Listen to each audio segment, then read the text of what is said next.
Je m'appelle Imad. Estelle. Je m'appelle Kai. Shaima. Moi, c'est Johan. Je m'appelle Aymin. Alicia. Je m'appelle Avanish. Manel. Moi, c'est Adam. J'ai 15 ans. Je suis au collège La Pléiade. Je suis en 3e. Et j'habite à Sevran. Je suis sur Insta, YouTube, Twitch, Snapchat, TikTok Twitter, Tumblr, Reddit, Pinterest, Instagram. et VK. VLive. Et voilà, c'est tout. Les réseaux sociaux, c'est très important dans ma vie en général. Je suis tout le temps dessus et j'arrive pas à partir. Pour moi, les réseaux sociaux, c'est vital. En fait, c'est comme une sorte de drogue parce que je suis beaucoup et vraiment tout le temps. Je passe ma vie dessus Ouais, je trouve ça bizarre. Hein. tous les jours. Ouais. En fait, on a une hormone qui s'appelle la dopamine.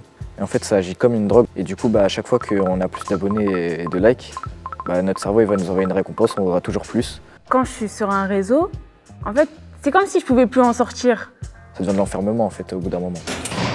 En soi, je me sens comme esclave d'être sur les réseaux sociaux. C'est comme si ils nous forçaient à être dessus. Ils nous font toujours des choses pour qu'on soit encore plus sur les réseaux sociaux, pour qu'on soit encore plus addict. J'ai l'impression que plus les années passent, plus les réseaux sociaux ils ont pris une grande place dans nos vies. Et je pense que ça va aller en s'empirant. Je passe plus le temps avec des êtres humains. Non, attendez. Non, en vrai, je reste plus sur les réseaux sociaux. Hein. Sur les réseaux, je regarde des photos et je parle avec des gens que je connais. Donc, je parle plus aux personnes que je ne connais pas ou des gens que je connais via les réseaux sociaux qu'aux personnes de ma famille, à mes proches, à des personnes que je connais en réalité. J'arrive vraiment pas à m'en détacher et je pense que ça cause vraiment un problème. Moi, il y a un truc que j'aime pas trop sur les réseaux sociaux, c'est les influenceurs qui renvoient toujours une image parfaite avec des filtres, les Photoshop. Après là, il y a une TikTokeuse. Elle raconte sa vie sur TikTok. Ça efface les imperfections. C'est vachement intéressant ce qu'elle raconte. Il faut se méfier de l'image parce que souvent, ça a pris du temps. Souvent, les influenceurs prennent des heures et des heures à reprendre une photo pour avoir la photo parfaite. Elle est belle. Ça me pose problème parce que du coup, tout le monde pense qu'il y a la plastique parfaite. Le problème, cette photo que soit parfaite, c'est qu'elle n'est pas naturelle. Tout est monté de toutes pièces. Ça me crée des complexes des fois. Les influenceurs, leur but, c'est de ramasser un maximum d'utilisateurs.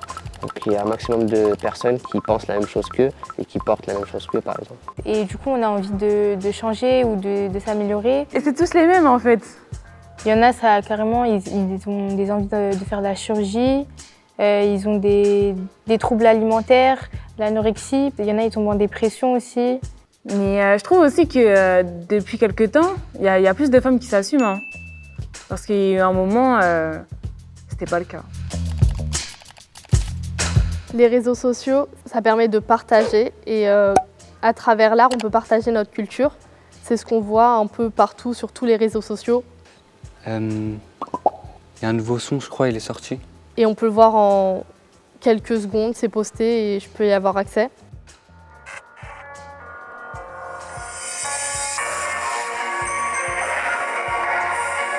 Par exemple, les musiques sur TikTok, ça va lancer leur carrière, on va dire. Surtout s'il y a un son qui est hyper bien, que les gens ils vont adorer, ça va tourner sur le réseau et ça va les faire grandir en tant qu'artiste. C'est que le teaser, il n'est pas encore sorti, je crois, le son. Je trouve que ça devait être plus dur de découvrir des choses, les partager, les montrer il y a quelques années sans les réseaux sociaux, justement. C'est hyper positif, les réseaux sociaux pour l'art, du coup.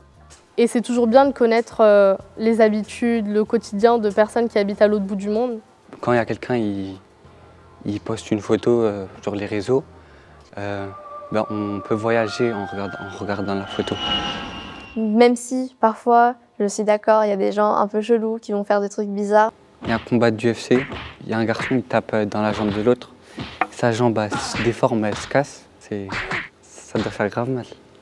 Moi, si j'ai un conseil à donner aux jeunes, c'est toujours vérifier la source de ce qu'on voit, ce qu'on nous envoie, parce que les logiciels de maintenant ou le deepfake, on peut très vite tomber dans des fake news et y croire, alors que la plupart du temps, c'est faux. Je suis un peu mitigée au niveau des réseaux sociaux parce que, bien évidemment, il y a du bien, c'est sûr, mais on retrouve aussi du mal. Par exemple, des gens toxiques, des gens qui partagent des messages haineux ou encore des choses assez choquantes qui n'ont pas leur place sur les réseaux sociaux. Il suffit juste qu'on coupe une partie d'une vidéo, on prend juste une photo d'un événement qui se commet et on ne sait pas, ça peut vite conduire à des problèmes d'interprétation. J'essaye déjà de chercher sur le web la source de la photo et donc j'essaye de chercher aussi un peu plus en regardant d'autres sites. La photo, elle était datée de quand? Est-ce que la photo elle vient d'où? De quel pays?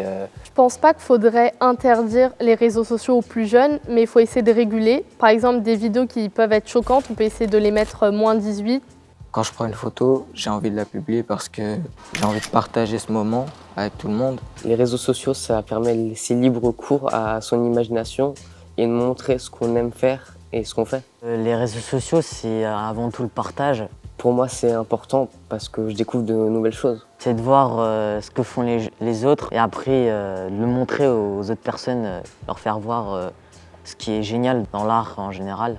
La plupart du temps, je suis sur mon téléphone donc je regarde pas la télé, quoi. Moi, si on m'enlevait les réseaux sociaux, par exemple demain, je pense que je vivrais mal parce que je pourrais plus découvrir de nouvelles choses. Quand je veux dessiner quelque chose et que j'ai pas du tout d'inspiration, je vais par exemple sur YouTube ou sur Google et je regarde des images ou des vidéos et après je le refais à ma sauce et après je trouve ça beau et je m'amuse.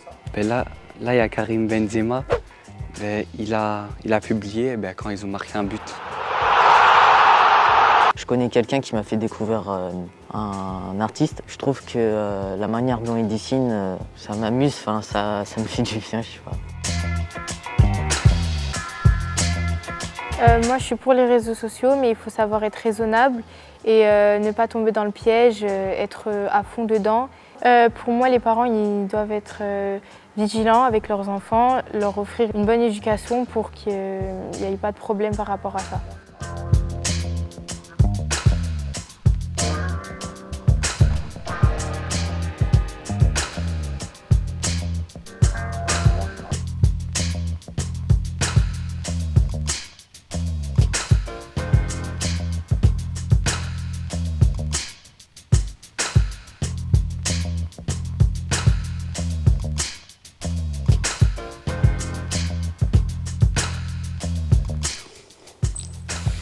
Excusez-moi, j'ai oublié mon téléphone.